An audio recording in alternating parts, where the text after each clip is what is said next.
તો આજના લેક્ચરમાં આપણે શીખીશું રેન્ડર ઇન્ટુ પેસિવ કર્તરી કર્મણી પ્રયોગ. અહીંયા આપણે અલગ અલગ એક્ઝામ્પલ્સ લીધા છે અને આ એક્ઝામ્પલ્સ કયા કાળના છે, કેવી રીતે આ એક્ટિવ વોઇસનું આપણે પેસિવ વોઇસ કરવાનું, આ આજના લેક્ચરમાં આપણે શીખીશું. તો સૌથી પહેલા લેક્ચર શરૂ કરીએ એની પહેલા તમે ત્રણ વાતો જાણી લો કે એક્ટિવ પેસિવ વોઇસ કરતી વખતે જ્યારે એક્ટિવ વોઇસનું પેસિવ વોઇસ કરીએ ત્યારે તમારે ત્રણ વસ્તુમાં મૂળ ફેરફાર કરવાના છે. એક છે કર્તા, પછી છે ક્રિયાપદ અને ત્યારબાદ છે કર્મ. બરાબર? તમારે કર્તાના સ્થાને કર્મને લખવાનું છે અને કર્મના સ્થાને કર્તાને લખવાનું છે. તો સૌથી પહેલા આપણે જોવાનું વાક્યને I saw him reading a book. અહીંયા I એટલે કે મેં જોયું છે, મેં જોયું હતું. શું જોયું હતું? him reading a book. એક છોકરો છે એને ચોપડી વાંચતા જોઈ રહ્યો છું. બરાબર? જોઈ રહ્યો હતો. હવે અહીંયા સૌથી પહેલા I saw એટલે મેં જોયું. બરાબર? મેં જોયું એ વાક્યનું કોઈ પણ પેસિવ વોઇસ થશે નહીં એટલે આપણે લખી દઈએ ને I saw. ત્યારબાદ સૌથી પહેલા એની અંદર આપણે શોધવાનું કે ભાઈ વર્બ શું છે. વર્બ એટલે કે ક્રિયાપદ શું છે. તો him એ પ્રોનાઉન છે. રીડિંગ, આ રીડિંગ એટલે કે વાંચવું. વાંચવું એ ક્રિયાપદ હોય છે. દાખલા તરીકે આપણે એની સલમાન સાયકલ ચલાવે છે. તો સલમાન શું ચલાવે છે? સાયકલ ચલાવે છે. જે આપણે એક્શન છે જેમાં ચલાવવું એટલે કે ડ્રાઈવ ઇંગ્લિશમાં એ ક્રિયાપદ છે. જ્યારે સલમાન એ સાયકલ ચલાવનાર છે એટલે કોણ છે? કર્તા છે. બરાબર? તમને ખબર પડી? સલમાન કર્તા છે, ચલાવવું ડ્રાઈવ એ ક્રિયાપદ છે અને સાયકલ ચલાવવી એ આનું એક્શન છે એટલે કે કર્મ છે. અહીંયા રીડિંગ એ વર્બ છે અને તમે જોઈ શકો છો બેટા અહીંયા કે ing સાથે છે એટલે કે આ ચાલુ કાળ છે. કયો ચાલુ કાળ છે? તો આગળ જુઓ, આગે છે I saw. એને ભૂતકાળમાં જોયું છે. તમને ખબર હશે વર્બ ફોર્મ્સ હોય છે. બરાબર? see, saw, seen. આ સેકન્ડ ફોર્મ છે seen. તો અહીંયા ભૂતકાળમાં જોવે છે એટલે આપણે રીડિંગ એ આપણો વર્ગ છે. તો અભૂકથી આપણે લખવાનું શરૂ કરીશું. તો અભૂકથી લખીએ અભૂક. હવે તમને ખબર છે કે આ જે છે એ ચાલુ ભૂતકાળ છે તો એની પેસિવ વોઇસની રચના આપણે અહીંયા લખીએ. પેસિવ વોઇસની રચના કર્મ plus was were plus been plus PP. PP એટલે કે બેટા પાસ્ટ પાર્ટિસિપલ જે વર્બ હોય એનો થર્ડ ફોર્મ. બરાબર? એટલે હું તમારા માટે V3 પણ લખું છું. પ્લસ બાય પ્લસ કર્તા. કરેક્ટ? હવે આપણે જોઈએ આગળ કે તમે અ બુક એ તમારો કર્મ તમે લઈ લો અહીંથી. હવે જુઓ was were. was એકવચન માટે મૂકવાનું અને were શેના માટે મૂકવાનું? બહુવચન માટે. તો અ બુક છે, એક જ બુક છે એટલે અહીંયા મૂકીશું અ બુક was. બરાબર? વાક્ય રચના પ્રમાણે અહીંયા મૂકીશું આપણે બેટા been. હવે been પછી બેટા છે અહીંયા PP એટલે કે પાસ્ટ પાર્ટિસિપલ. તો કોનો પાસ્ટ પાર્ટિસિપલ? મૂળ વાક્ય જુઓ, આમાં રીડિંગ એ વર્બ છે તો રીડિંગ નું V3 એટલે કે વર્બ 3 થર્ડ ફોર્મ ભૂતપ્રધાન મૂકવાનું. તો રીડિંગ નું ભૂતપ્રધાન આપણે અહીંયા મૂકીશું read. કરેક્ટ? રીડ મૂકી દીધું. હવે being read by કરતા કોણ હતો તમારો? him. તો આપણે લખી દઈએ અહીંયા him. અહીંયા જવાબ પૂરું થઈ ગયો. બરાબર? જોઈ શકો છો તમે બેટા અહીંયા આ આપણે પેસિવ વોઇસ ની રચના લખી છે. આ કયો કાળ છે? તો સૌથી પહેલા પ્રશ્નમાં જુઓ ing લખેલું છે એટલે આ ચાલુ કાળ તો છે. પણ કયો ચાલુ કાળ છે? તો જો અહીંયા લખ્યું છે I saw એટલે ભૂતકાળ. તો આ ચાલુ ભૂતકાળ છે. બરાબર? હવે અહીંયા I saw a book was being read by him. Correct? ચલો બીજો સેન્ટેન્સ જોઈએ. તો અહીંયા લખ્યું છે why are they celebrating victory? તેઓ કેમ જીત જે છે એને સેલિબ્રેટ કરી રહ્યા છે. why એટલે કે અહીંયા કેમ. બરાબર? અને તેઓ સેલિબ્રેટિંગ એટલે કોઈ ઉજવણી કરવી અને વિક્ટરી એટલે કે જીત અથવા એમને જે જય મળ્યો હોય એ. તો અહીંયા ક્વેશ્ચન માર્ક છે. તમે જોઈ શકો છો બધા WH વાળા સેન્ટેન્સ છે અને WH વાળા સેન્ટેન્સમાં જે WH વાળો વર્ડ હોય એને પહેલા મૂકી દેવાનું why. ત્યારબાદ હવે આખા વાક્યની અંદર વાંચો તો તમને વર્બ શું મળશે? વર્બ છે તમારો અહીંયા સેલિબ્રેટિંગ. સેલિબ્રેટિંગ એટલે ઉજવણી કરવી. સેલિબ્રેટિંગ વર્બની અંદર તમે જોઈ શકો છો કે અહીંયા પણ ing છે. ing એટલે કે આ ચાલુ કાળ છે. હવે કયો ચાલુ કાળ છે? તો એને સહાયકારક ક્રિયાપદ જુઓ તો સહાયકારક ક્રિયાપદ શું છે? આર. હવે તમને ખબર છે કે આ કયા કાળમાં વપરાય? વર્તમાન કાળમાં વપરાય. તો વર્તમાન કાળ પ્રમાણે આ શું છે બેટા? ચાલુ વર્તમાન કાળ છે. તો ચાલુ વર્તમાન કાળ છે તો સૌથી પહેલા એની અંદર આપણે વર્બ શોધ્યો. વર્બ મળી ગયો સેલિબ્રેટિંગ. સેલિબ્રેટિંગ પછી આપણે આને માની લઈએ કે આપણો કર્મ છે અને આ શું છે બેટા? કર્તા છે. આને માની લઈએ આ શું છે? કર્મ અને આ શું છે? કર્તા. તો મળી ગયો કર્મ કરતા. હવે જુઓ આપણે એની પેસિવ વોઇસ રચના છે કોની? તો આપણે લખીશું ચાલુ વર્તમાન કાળની. જો આપણે આ ઉપર ચાલુ ભૂતકાળની લખી અને નીચે ચાલુ વર્તમાન કાળની લખી. તો જો બંનેમાં બહુ ડિફરન્સ નથી. કર્મ plus am is are plus being plus PP plus by plus કર્તા. કરેક્ટ। આ વાક્ય રચના પ્રમાણે અહીંયા આપણે જવાબ લખીશું। પણ તમે એક વસ્તુ ધ્યાન રાખજો બેટા કે આ વાક્ય રચના અને આ શું છે પ્રશ્નવાળો વાક્ય છે બરાબર। તો પ્રશ્નવાળા વાક્યમાં કેવી રીતે લખવાનું ધ્યાન રાખજો।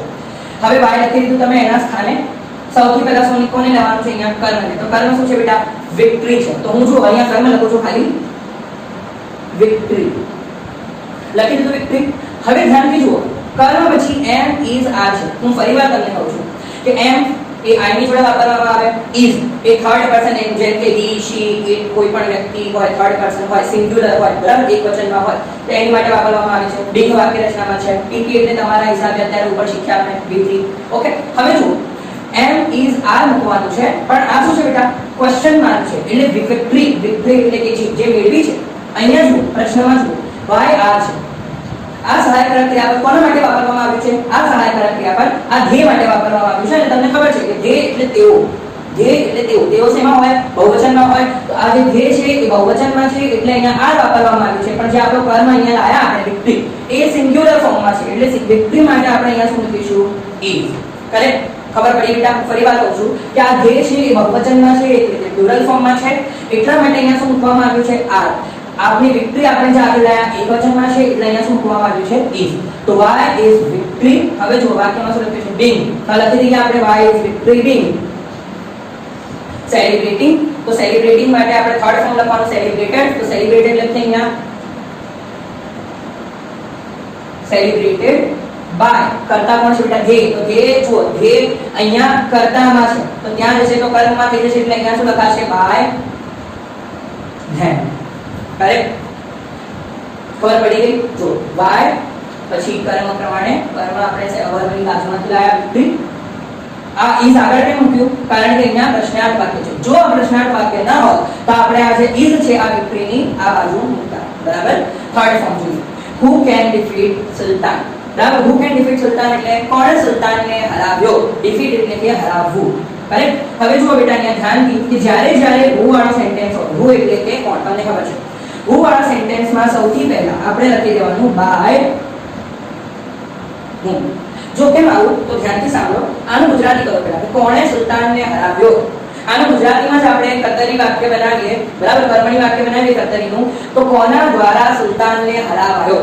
ધ્યાનથી સાંભળો કોણે સુલતાનને હરાવ્યો અને એનું કર્મણી કર્યું ગુજરાતીમાં તો કોના દ્વારા સુલતાનને હરાવાયો કોના દ્વારા એટલે કે બાય હું। તો એટલે આપણે અહીંયા હું વાળા વાક્યમાં બાય છે એટલે નથી મૂકતા આપણે મૂકીએ છીએ પહેલા જ મૂકી દઈએ છીએ બાય હું। જ્યારે હું આવે તો વાક્યની શરૂઆતમાં તમારે બાય હું મૂકી દેવાનું। હવે તમે જોઈ શકો છો કે આ મોડલ ઓક્સિલરી વાળો વાક્ય છે જેની વાક્ય રચના આપણે અહીંયા સાઈડમાં લખીએ છીએ કર્મ plus can plus be plus PP plus બાર પ્લસ કર્તા બરાબર। હવે જુઓ એ વાક્ય રચના પ્રમાણે આપણે જો કરીએ તો બાય હોમ સૌથી પહેલા કોને લાવવાનો કર્મને લાવવાનો। તો જુઓ ડિફીટેડ તમારો વર્બ છે બેટા ડિફીટ એટલે કે હરાવવું તો હરાવવાનું વર્બ છે તો આ તમારો શું થઈ ગયો કર્મ તો લખીએ મેં સુલતાન લખ્યું સુલતાન પછી તમારે અહીંયા કેન લખવાનું વાક્ય રચના પ્રમાણે પણ આ પ્રશ્નાર્થ વાક્ય છે તો કેન આપણે આગળ લખીએ છીએ બાય હોમ કેન સુલતાન બરાબર। હવે વાક્યમાં શું છે બેટા કેન પ્લસ બી તો આ કેન છે સુલતાન અહીંયા મૂકીશું આપણે બી કેન સુલતાન બી પીપી એટલે આ વર્ગનું પીપી કરીશું તો ડિફીટ નું શું થશે ડિફીટેડ ડિફીટેડ થઈ ગયું બેટા। તમે કહેશો સર બાય એને કરતા